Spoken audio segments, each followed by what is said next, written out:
Hello and welcome back to Season 2 of The News.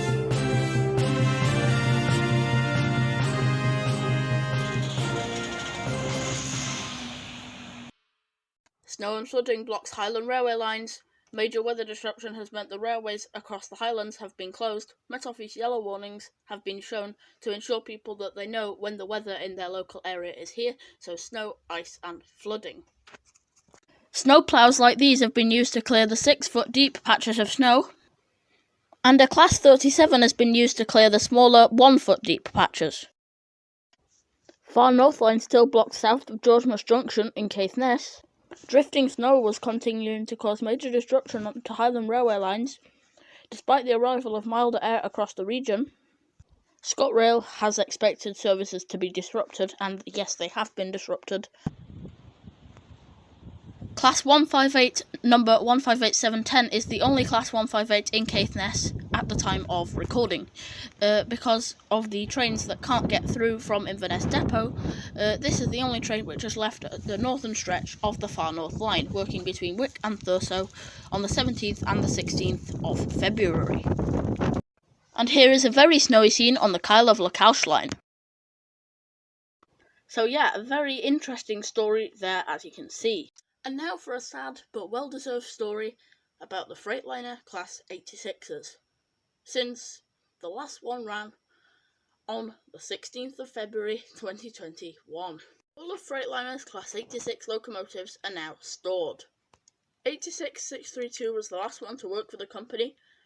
On the 15th of the 2nd, 21, it worked to Trafford Park and back to Crewe. And on the 16th, for the final time, it did a Northampton and back to Crewe route learning run. But to be honest, Freightliner and all the companies that have owned the Class 86s have really used them well. They've ran them up and down the railway lines, electric railway lines across Britain, mostly the West Coast and the Anglian Main Line, for a short period. But they've really used them well. They've gone as fast as they can with them. They've used them on heavy freight trains, and they've kept going and going.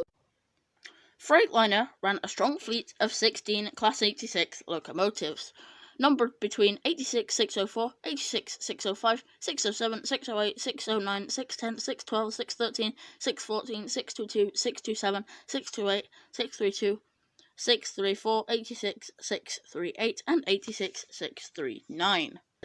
Before these locomotives were classed as 86 6s, they were numbered between 86 O's and 86 4s. A Class 86's maximum speed was 75 miles an hour, and their train supply electric, and it was isolated.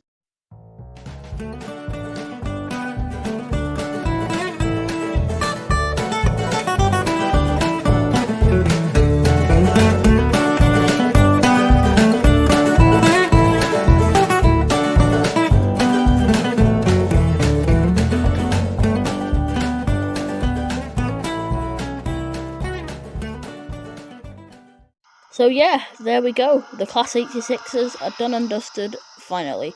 Here is some Roblox gameplay of the 86 in trains, and the trains that are going to be replacing the Class 86s, I will talk more about this in April's news show, will be the Class 90. Anyway, just enjoy this gameplay to finish things off.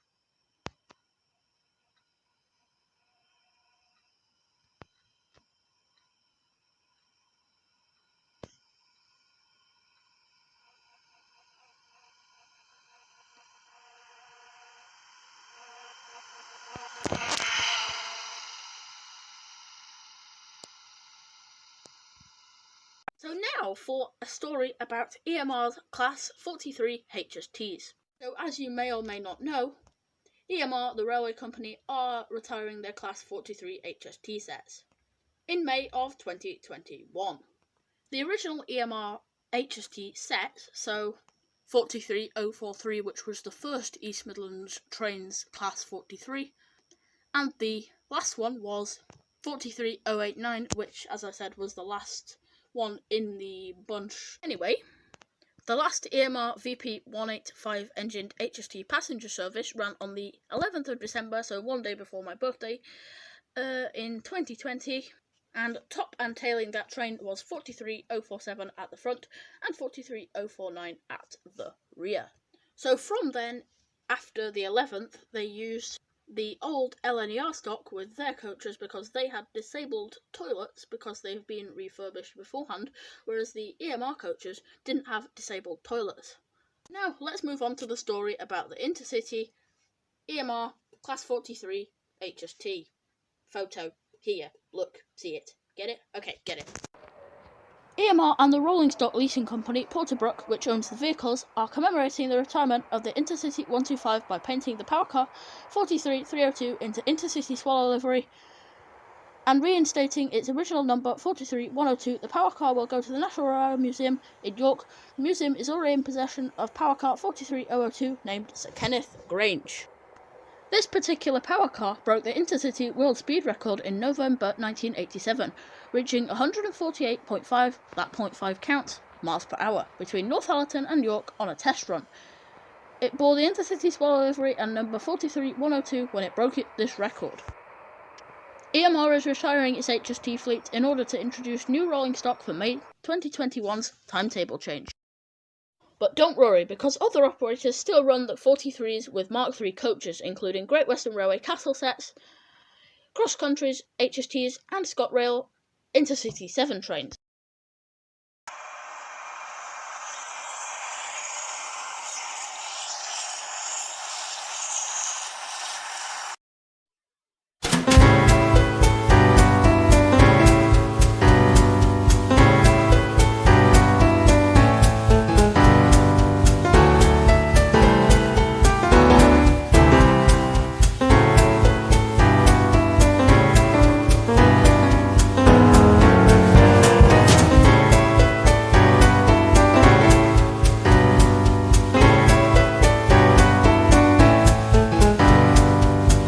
I hope you enjoyed that segment about the Class 43 HSTs for East Midlands Railway.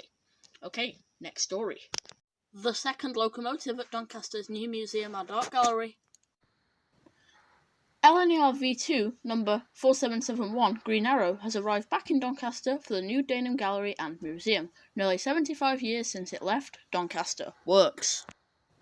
4771 Green Arrow will join number 251 The Atlantic in the museum, thanks to a partnership between Doncaster Council and the National Railway Museum.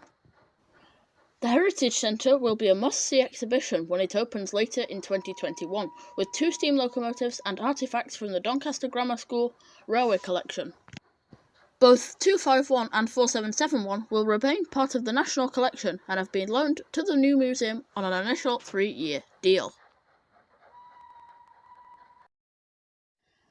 So yeah, 2 of Doncaster's finest locomotives are at the new Dagenham Museum, Library and Art Gallery, which is great that they've got a brand new museum full of railway honour and locomotives, the 2 locomotives, so 4771 and 251, the Atlantic. But that means in a couple of years' time, these 2 buildings, so the museum is just here, the old museum I should say, and the art gallery, and the library, is just here.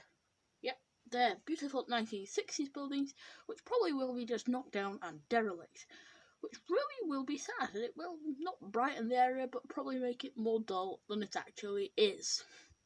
So yeah, I guess I'll just have to see what the future beholds for those beautiful 1960s buildings. Hopefully people can save them, probably not.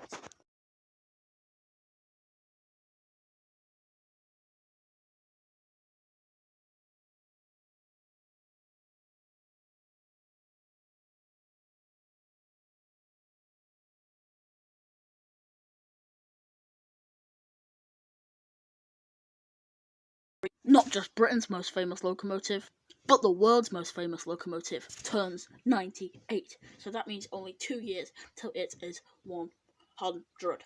Yep, that's 100, as you can see, and that will be in 2023.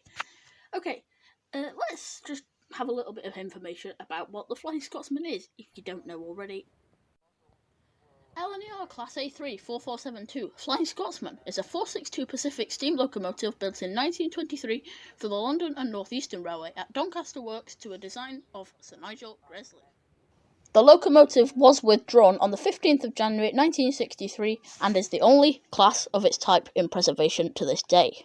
The locomotive stayed in Britain mostly, apart from when it toured America and Canada in 1969 to 1973, and when it toured Australia in 1988 to 1989. The locomotive set two records, one in 1934 when it reached an authenticated speed of 100 miles per hour, and one in 1989 when it ran a non-stop run of 422 miles from London to Edinburgh. So yes, that's a lot of age for a locomotive which still runs on the main line. I don't know if it's the oldest locomotive which runs on the main line. In fact, you will find out now. Yeah, okay, it is the oldest locomotive on mainline rail tours.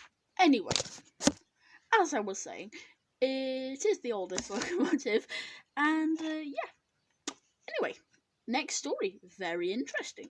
Okay, let's go. Okay then, now for a story which isn't really serious, but it's like the only thing I can find, so that's what I'm going to talk about. Anyway, stagecoach bus falls off of Orkney Road. 53621 Volvo B9 Plaxton Panther 2 was involved in a small crash on February the 18th, 2021, on Scorradale Hill Road on Orphir.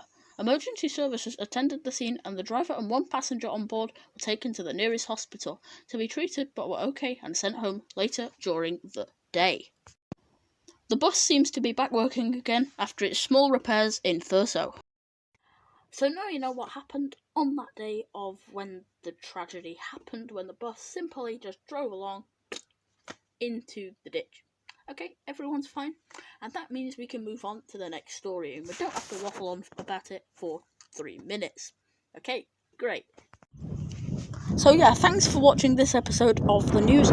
Stay tuned for April's edition, and I'll see you on the next one. Bye!